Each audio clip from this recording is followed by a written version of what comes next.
Welcome to the deep dive. Today, we're doing something a bit different. We're stepping away from the usual single paper review. That's right. We've got this amazing resource, a researcher's guide, put together by senior academics at the Berlin School of Economics. It's packed with advice. Yeah, exactly. Advice aims squarely at junior researchers, PhD students in economics and finance. So we thought, let's perform a kind of high-leveraged knowledge transfer. Think of it as a focused mentorship session, maybe.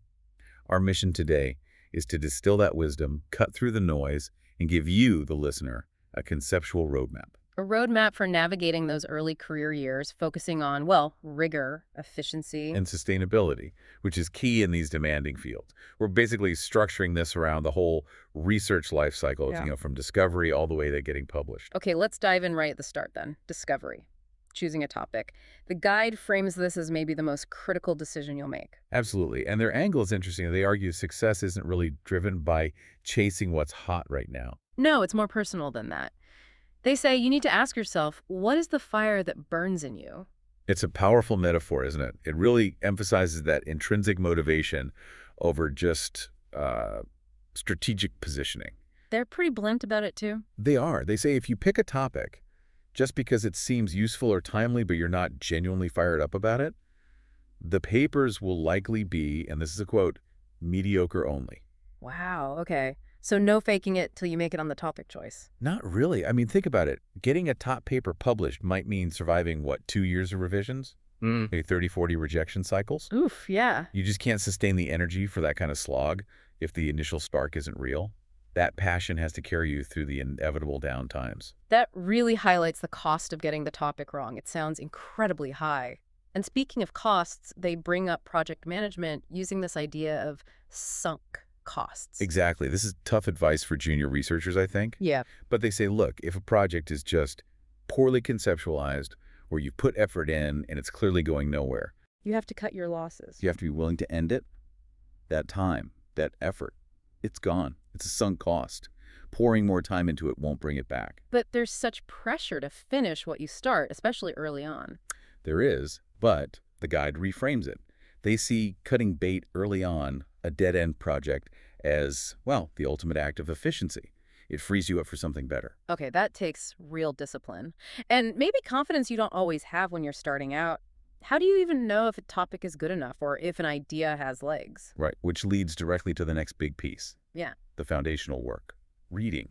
Ah, yes, the reading. The numbers here are, well, they certainly caught my eye. They're pretty stark. The guide says successful researchers need to read a lot. Their benchmark is at least 100 papers a year. 100 papers. A year. That sounds intense. We're talking dense economics papers here. It is intense, but they clarify it doesn't mean reading 100 papers cover to cover, word for word. You have to be selective. So it's more about scanning, synthesizing, figuring out the key contributions. Precisely. Understanding the landscape, but the volume is still important. And there's a crucial point about quality, too. Which is? Read the famous papers, the seminal books, in their original form. Don't just rely on literature reviews or secondhand summaries. Why is that so critical? Because those summaries, those interpretations, they might be biased or incomplete or just plain wrong sometimes. You don't want to build your own research on a shaky foundation laid by someone else's misunderstanding. That makes sense. Avoid academic Chinese whispers. Kinda, yeah. Go to the source. And this ties into trusting your intuition, too. After reading widely, you might see gaps or angles others missed. The guide stresses there's often more space for new contributions than it first appears. Don't dismiss your ideas too quickly. Okay, so find your fire, read voraciously but smartly, go to the originals and trust your gut a bit. Then comes the actual doing, right? The execution phase. Yes, the operational rigor. And this is where the guide gets really specific and offers some very high leverage advice, particularly on maintaining scientific integrity. This sounds important. What's the core message here? It really boils down to excellent documentation and, crucially, pre-commitment. Good documentation, keeping track of your analysis plans, your code, your ideas. That's presented as the bedrock of, well, peace of mind. Okay, keeping good notes. That seems standard. It is, but they elevate it. And then there's the single most critical operational tip, the one that really stood out to me. Go on. You absolutely must write the do file before you get the data. Hold on. Let's unpack that. The do file. Okay. For listeners maybe outside econometrics, what exactly is that? Right. So the do file is basically your analysis script. It's the code that documents every single step of how you process the raw data and what statistical models or analyses you plan to run. Okay, so it's the recipe for your analysis. Exactly. And the guide insists you write this recipe before you even acquire the ingredients, the data itself. Why? What does that achieve? It forces you to commit to a pre-analysis plan. It locks in your methodology before you see what the data looks like. Ah, so it stops you from fishing, from trying endless different tests until you find something that looks significant. Precisely. It prevents specification searching or p-hacking, whatever you want to call it. By committing up front, you massively increase the rigor and credibility of your findings. That makes your results much easier to defend later on, I imagine. Hugely. It's Yeah. basically adopting a standard from, say, clinical trials pre-registration. It's about imposing discipline on yourself exactly when you're most tempted to, nudge the results. Yeah. It's the gold standard for accountability. That is fantastic practical advice, really building integrity into the process from the start. Okay, so you've got this immense reading load, the strict technical discipline.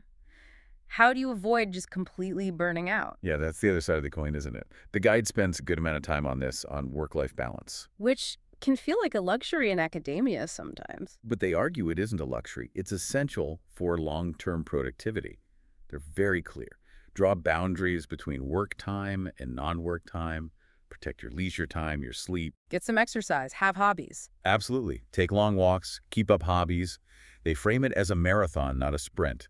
You need to build sustainable habits. And operationally, how does that connect? Well, they also give strict advice on project management for sustainability. Finish old projects, submit your current work, then start the next thing.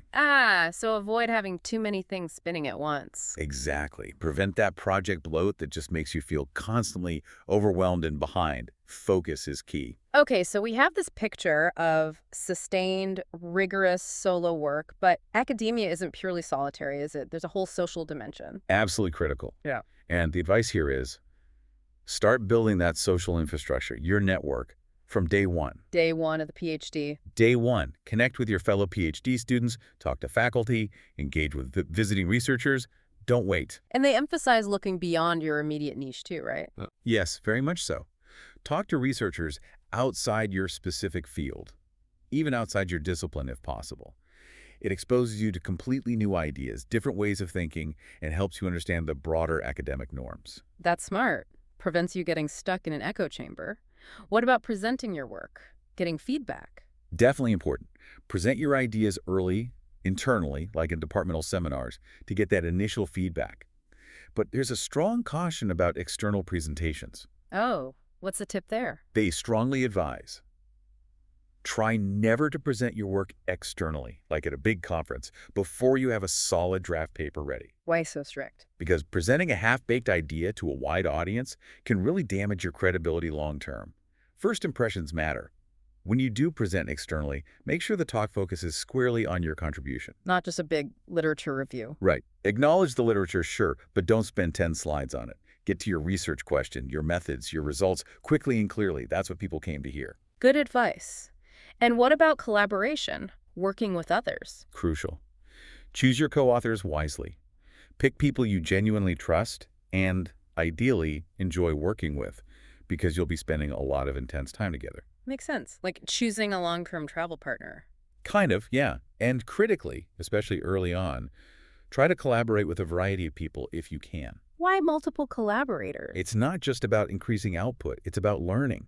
You get exposed to different working styles, different methodological approaches, different ways of thinking about problems. It broadens your own toolkit immensely. Okay, so networking, careful presentation, diverse collaboration. What about the formal structure, like your relationship with your supervisor? Also key, choose your supervisor wisely if you have a choice. But the main message is about communication, especially when you're struggling. That feeling of being completely stuck and not knowing what to do next, it's pretty common, I think. Very common. And the advice is blunt. If you're lost, tell your advisor immediately. Don't just sit there wasting weeks feeling paralyzed. It can be hard to admit you're stuck, though. It can, but the guide points out that your supervisor shares responsibility for the project's feasibility, and even for your working hours to some extent. They're there to help guide you, especially when you hit those inevitable walls. They can't help if they don't know you're struggling. Right. Open communication is vital. And finally, let's talk about resilience. Research sounds like a real roller coaster. It absolutely is. Ups and downs are just part of the process. The guide is very clear. You will encounter down phases, periods where nothing seems to work. You have to be willing and able to push through them. How? What's the advice for surviving those troughs? The core message seems to be about self-kindness and managing expectations. It's easy to feel like you're falling short of where you imagined you'd be. Yeah, comparing yourself to others or to some idealized timeline. Exactly. So the advice is focus on what you have achieved, however small it seems, rather than constantly measuring against some perfect goal. Be kind to yourself, and when you're truly stuck on the research itself, they suggest shifting your focus completely. Get away from the problem. Look for inspiration in totally different places. Go to a museum, read a novel, look at methods from a completely unrelated field. Shake up your thinking. Think outside the box, literally. And what if, after all that, the project just isn't working? The fire has gone out. Then the ultimate advice, connecting right back to the beginning, is if you genuinely don't enjoy the project anymore, if it feels like a dead end, change it. Even with the time invested. Even then, don't let that sunk cost fallacy trap you in a prolonged misery that's only going to lead to, well, mediocrity. Find a project that does ignite that fire. Okay, that brings us full circle. So let's try and wrap up the key takeaways we've distilled from this guide. It feels like it boils down to maybe 3 core pillars. I think so. First, authenticity. Finding and really sticking to that research passion, that fire, that's non-negotiable. Second, methodical rigor from the outset, especially that do file first rule building and accountability and structure. Right. And third, the social infrastructure. Proactively building your network, collaborating wisely, communicating effectively, both with peers and supervisors, from day one. Authenticity, rigor, network, ARN. Maybe not the catchiest acronym. Oh, maybe not. But those seem to be the pillars. And there's one final piece tying into communication from the guide's writing section. Oh, yeah. A final provocative thought. Sort of. It's about focus and communication. They suggest always keeping 3 fundamental questions in mind, whether you're planning research or writing it up. Okay, what are they? Always be ready to answer, concisely. Right. What is the research question? Why is it relevant? And what is the contribution? Question, relevance, contribution. Exactly. If you can nail those 3 clearly and convincingly right at the start, you're well on your way from just having a working paper to actually getting it published and making an impact. It's the ultimate test of clarity. That's a great filter to apply. So for you listening, practical next steps based on this. The guide suggests trying to organize an exchange visit to another top university. Yep, great for networking, seeing different academic cultures, maybe even finding collaborators or grant opportunities. And also, make it a priority to get to overseas conferences and workshops whenever you can. Really lean into building that international network. It pays dividends throughout your career.